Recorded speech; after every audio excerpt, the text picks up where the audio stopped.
একাদশ স্কন্ধৰ যি নিমি নমৰ সংবাদ, আজি সুন্দৰ এটি আখ্যান। এই কথাখিনিকে এদিনাখন সেই বসুদেৱে নাৰদক প্ৰশ্ন কৰিছিল, আৰু সেই নাৰদৰ মুখেৰে আজি বসুদেৱে এই কথাখিনি শুনিছিল যে সেইজন ব্ৰহ্মাৰ পুত্ৰ স্বয়ম্ভু মনু পুত্ৰ প্ৰিয়ৱত, প্ৰিয়ৱতৰ পুত্ৰ হৈছে অগ্নিধৰ, অগ্নিধৰ পুত্ৰ হৈছে নাভি, আৰু নাভি পুত্ৰ হৈছে ঋষভ। যে তেওঁলোকৰ সেই বংশৰে 100জন পুত্ৰ,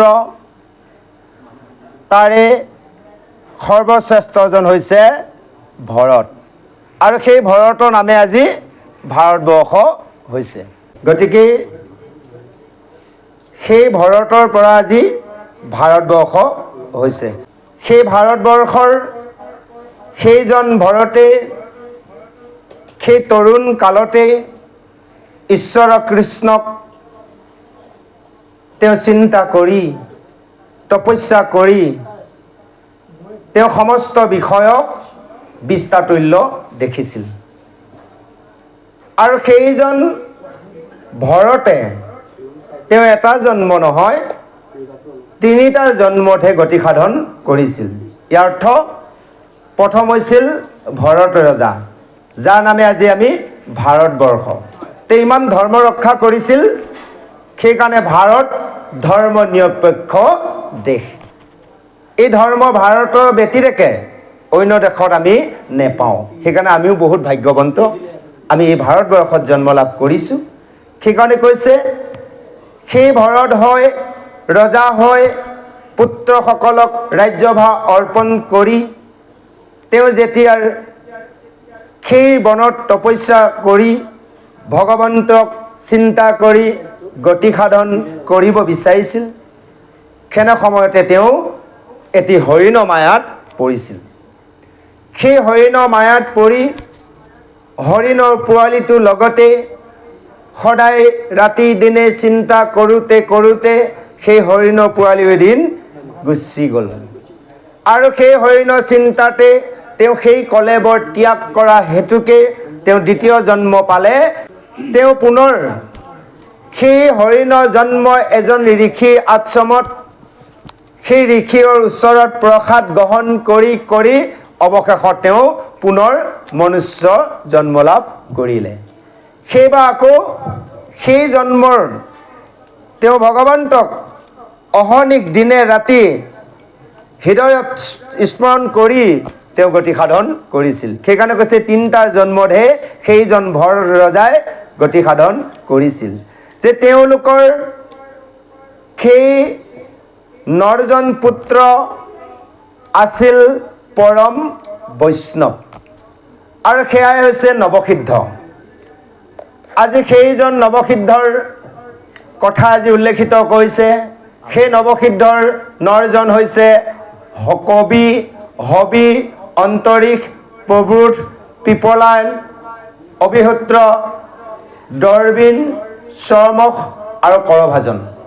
এই নৱসিদ্ধৰ ইতিমধ্যে স্বৰ্গ মৰ্ত্য পাতাল সমস্ততে ভগৱন্তৰ গুণৰ নাম লয় ভ্ৰমণ কৰি কৰি তেওঁলোকে এদিনাখন সেই নিমি ৰজাই ঈশ্বৰৰ অৰ্থে যিমানবোৰ যজ্ঞ কৰিছিল সেই যজ্ঞৰ স্থলীত উপস্থিত হৈছিল। আৰু তাকে সেই নিমি ৰজাই নৱসিদ্ধক দেখি, তেওঁ যজ্ঞত থকা ঋষি সমস্তই দেখি যজ্ঞ কাৰ্যৰ এৰি কেৱল সেই নৱসিদ্ধক সেৱাৰ জনাইছিল আৰু আহ্বান জনাই আদৰি তেওঁলোকক আসন বসন দিছিল। আৰু এনেভাৱে আসন বসন দি তেতিয়াৰ সেই নিমি ৰজাই সেই নৱসিদ্ধক প্ৰশ্ন কৰিছিল। এতিয়া কি প্ৰশ্ন কৰিছে ইয়াৰ পিছত পদত দিয়া আছে, আহক আমি সেই নৱসিদ্ধৰ ওচৰত নিমি ৰজাই কি প্ৰশ্ন কৰিছিল সেই প্ৰশ্ন দ্বাৰাৰ আৰু সেই উত্তৰ দ্বাৰাৰ আমাৰ নিশ্চয় কিবা সাৰ্থক হ'ব। পিছৰ পদত দিয়া আছে, আহক আমি শ্ৰৱণ কৰোঁ। জয় কৃষ্ণ। কহু আৰু ভাগৱত ধৰ্মৰ লক্ষণ বিমৰিষি পূৰ্বত পুনি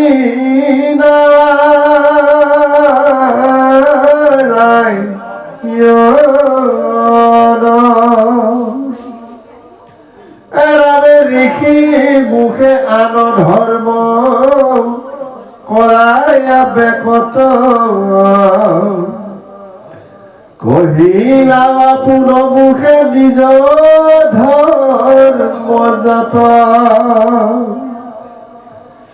যাক জানি মহাসুখে মূঢ়তৰে অজাতি পাতকি যাক জানিলে নিস্তৰে পৰম ভকতে যাক নিতে কৰে ৰতি সেহি ভাগৱত ধৰ্ম জানিবা নিৰ্পতি আৰাম কৰে যিটো ভাগৱত ধৰ্ম কচ্ছয় অৰাম কদাচিতো আৰু তাৰ নাহি পাপ ভয় কৰ্ম নকৰিও যে সমস্তে পুণ্য ফল আপুনি উপজে দেখা ভকতি ৰবল আনৰ ধৰ্মে মন্ত্ৰ তন্ত্ৰ ছিদ্ৰ বহু হয় ভাগৱত ধৰ্মে নাহি শিখব সংশয় শুনিও ক ভাগৱতৰ ধৰ্ম আছে যত অকৰিব বেকত আজি তোমাৰ আগত জয় কৃষ্ণ। এতিয়াৰ নিমি ৰজাই সেই গুৰু হ'ব তোমালোকে সকলো জানা যে কোন যুগৰ কি ধৰ্ম আৰু অভক্তসকলৰ কি গতি হয় এই সমস্ত কথা মোক তোমালোকে বুজাই কোৱা। আৰু সেই নৱৰ আজি নিমি সংবাদৰ সেই নৱসিদ্ধক নিমি ৰজাই যেতিয়া প্ৰশ্ন কৰিলে এই কথাখিনিকে নাৰদে বসুদেৱক কৈছে যে হে বসুদেৱ মহাসন্ত্ৰ এনেভাৱে সেই সিদ্ধসকলে যেতিয়াৰ নিমিৰ প্ৰশ্নৰ শুনিলে আৰু নিমি ৰজাক প্ৰশংসা কৰি প্ৰথমতে সেই ডাঙৰজন কবি সিদ্ধই উত্তৰ দিছে কৈছে শুনা মহাৰাজ হে নিমি ৰজা তোমাক মই কওঁ ইয়াৰ সাৰ্থ কথা আৰু তুমি শুনা যে যিসকলে অজ্ঞানত আছে অন্ধপ্ৰায় হৈ আছে সেইসকলেহে পুত্ৰ ঐশ্বৰ্য বিভূতি দেহৰ লগত লাগি আছে আপোনালোকো হ'ব পাৰে আমিও হ'ব পাৰোঁ যদি আমি ঐশ্বৰ্য বিভূতি পুত্ৰ ভাৰ্যা লগত লাগি আছোঁ তেনেহ'লে আমি অন্ধ হৈ আছোঁ অৰ্থাৎ অজ্ঞানত আছোঁ সেইকাৰণে অজ্ঞানৰ পৰা আমি জ্ঞান ল'ব লাগিব অজ্ঞানত নিমি ৰন্ধস্য জ্ঞান যেন চলা কৰা যেতিয়ালৈ আমি জ্ঞানৰ বন্তি জ্বলাব নোৱাৰিম তেতিয়ালৈ আমি ভগৱন্তক নেপাওঁ আৰু জীৱন সাৰ্থ কৰিব নোৱাৰোঁ সেই কৈছে যেতিয়ালৈকে কৃষ্ণৰ পাদপদ্মত এজন মনুষ্যই ভকত হয় কৃষ্ণৰ সেৱাৰ নকৰিব তেতিয়ালৈ তেওঁ এইকণ সুখ নাপায়। আমি বিষয় সুখবোৰ খন্তেকীয়া অলপ অলপ পাই আছোঁ, যিহেতু আমি আত্যান্তিক সুখ বুলি কৈছে। এতিয়া চাব, কিবা এটা কাম কৰিলে তাৰ কিবা এটা ফল পালে, অকণমান সুখ পালে, কি বুলি কয় জানে? হয় দে, মনটো বৰ সুখ পালোঁ। এইটো মনৰহে সুখ, হয়নে বাৰু? মনৰ সুখ মানে ইন্দ্ৰিয় সুখ। ইন্দ্ৰিয় সুখে আমাৰ সুখ নহয়। আমাৰ সুখ হ'ব লাগিব আত্মা সুখ। যেতিয়ালৈ আমি আত্মা সুখে সুখী হ'ব নোৱাৰিম, তেতিয়ালৈ আমাক ঐত্যান্তিক সুখ কেতিয়াও নহয়। আপোনালোকে চাব, আপোনালোকৰ ফালে কেনেকুৱা নাজানো, আমাৰ মৰিগাঁও ফালে মেক্সিমাম ভকতৰ মুখত শুনো কি জানে? বোলে মনটো বৰ সুখ পালোঁ। নকয় আত্মাই যে বৰ সুখ পালোঁ। এই যে সাধু সংগ কৰিলোঁ, কৃষ্ণ কথাৰ গালোঁ বা শুনিলোঁ, অন্ততঃ ভকত সেৱা কৰা সময়ত ক'ব লাগিব, সঁচাকৈ দেই আজি আপোনালোকক পাই বা আজি ভগৱন্তৰ নাম লৈ সঁচাকৈ আত্মা বৰ সুখ পালোঁ। যিজন ভকতৰ মুখত আত্মাৰ সুখ পালোঁ শব্দ ওলাব, জানিব সেইজন একান্তই কৃষ্ণৰ ভকত। আৰু যিয়ে ক'ব মনত বৰ সুখ পালোঁ, বৰ আনন্দ পালোঁ, জানি ল'ব সেইজন কৃষ্ণৰ ভকত হ'ব পৰা নাই। দেখাত কিন্তু আমি সকলো ভকত, হয়নে বাৰু? তাৰো কিছুমান স্তৰ আছে। এতিয়া একেখন স্কুলতে একে ক্লাছতে কিমান ষ্টুডেণ্ট আছে? সকলোৱে ৰোল নাম্বাৰ 1 হ'ব পাৰিছেনে? নাই হোৱা, হয়নে বাৰু? সকলোৱে ফাৰ্ষ্ট ডিভিজন পাছ কৰিব নোৱাৰে, ছেকেণ্ড থাৰ্ড ফেইল কৰে, তাতে ষ্টেনো কৰিব, হয়নে বাৰু? গতিকে তাই কোনো ষ্টাৰো পাব। ইয়াৰ হৈছে কি ভকতি লক্ষণ। এয়া আমাৰ হৈছে ভকতি স্কুল। এই স্কুলখনত আমি সুন্দৰভাৱে গুৰু মাৰ্গে এই ভাগৱত বেদশাস্ত্ৰ অধ্যয়ন কৰি সাধু সংগত থাকি ইয়াৰ জ্ঞান আহৰণ কৰি জীৱনত প্ৰয়োগ কৰিব পাৰিলে জানি ল'ব আমি প্ৰত্যেকে একো একোজন ষ্টেণ্ড কৰা ভকত হ'ব পাৰিম। সেইকাৰণে কৈছে যে যাকৈ জানি মূঢ় মহাসুখে মূঢ়জনো তৰে, যাক জানিলে মহাৰ মূৰ্খসকলেও তৰি যাব পাৰে, আৰু অজাতি মহাপাপীসকলেও নিৰন্তৰে তৰিব পাৰে। সেই কৈছে পৰম ভকতে যাকৰ নিতে কৰে ৰতি। পৰম ভক্তসকলে যাৰ প্ৰতি ৰতি কৰে, ক'লৈ ৰতি কৰে? ভগৱন্তৰ সেৱা কাৰ্যত, কৃষ্ণৰ নামত ভকত সংগ ৰতি কৰে। আমি সকলোৱে কি কৰোঁ জানে? বিষয়ৰ ৰতি কৰোঁ। যদি বিষয়ৰ ৰতি কৰোঁ নৰকলৈ গতি হ'ব, আৰু যদি কৃষ্ণ কথা ভকত সংগত যদি আমি ৰতি কৰোঁ তেনেহ'লে আমাৰ বৈকুণ্ঠ গতি হ'ব। এতিয়া গতি কোনটো ল'ম নিজে নিজে সিদ্ধান্ত কৰিব লাগিব, হয়নে বাৰু? যোনে যোনটো ভাল পায় ল'ব পাৰে।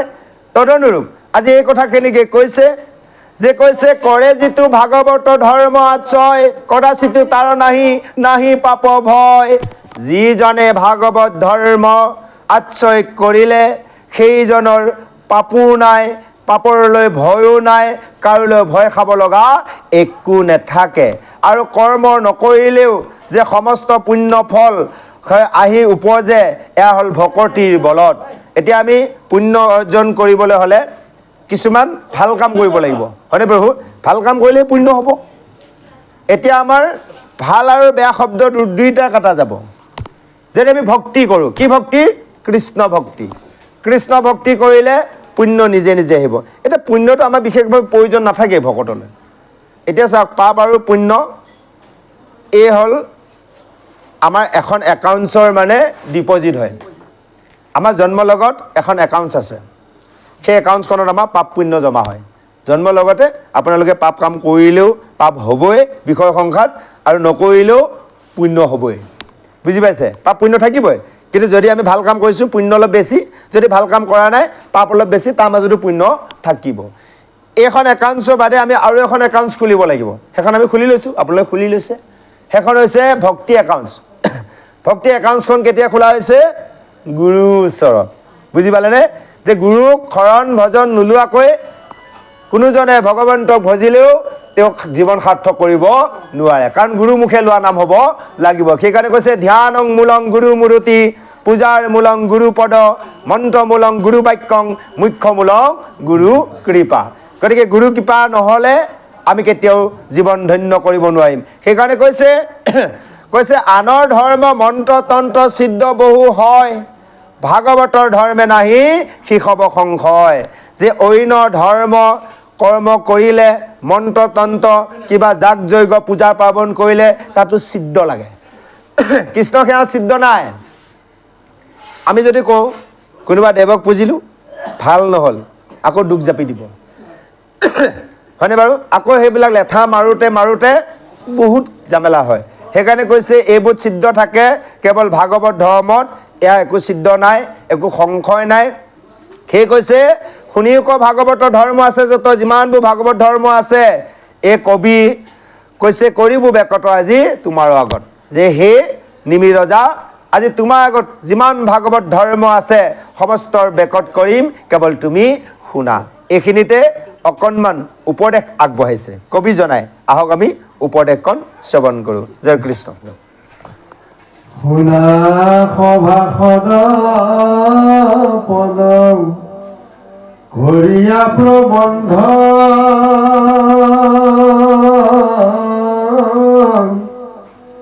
অৰাম নৱগিদ্ধ কথা ইটো একাদশ স্কন্ধ। ঘূৰ কলি যোগে ইহে তৰ নৌ পাই, নাহি গতি কৃষ্ণ কথা শ্ৰৱণ বিনাই। কৈত পৰে নৰ তনু আৰু নাহি থিতি,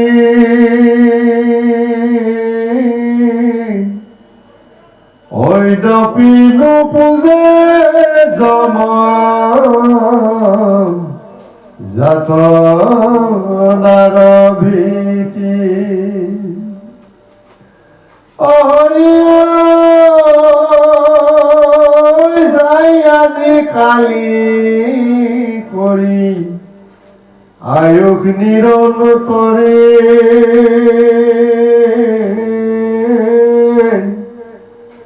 কৃষ্ণৰ চৰণে লয়ো শৰণ সতৰে। আচন্ত ঈশ্বৰ কৃষ্ণ হৃদয় কমলে,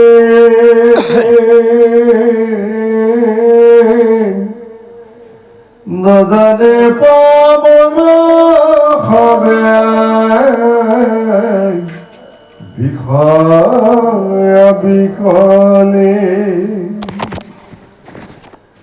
পৰম সুহৃদ নিজ আত্মা মহাহৰি, অধুগতি যাই লোক তাংক নাদৰি। হেন জানি হয়ো নৰ কৃষ্ণ তখন মুখ,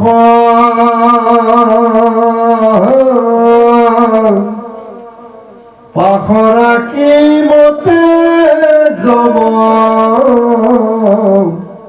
জাত নাৰ দুখ। কলিৰ পাতকে আছে চতুৰ্ভীতি বেঢ়ি,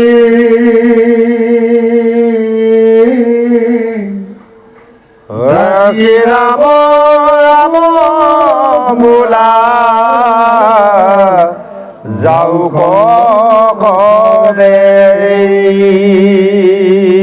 ৰাম কৃষ্ণ শংকৰ গুৰু হৰি, ৰাম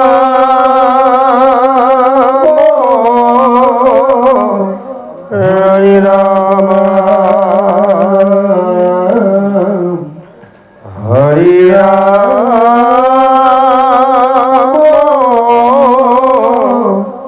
ৰাম ৰাম। জয় কৃষ্ণ।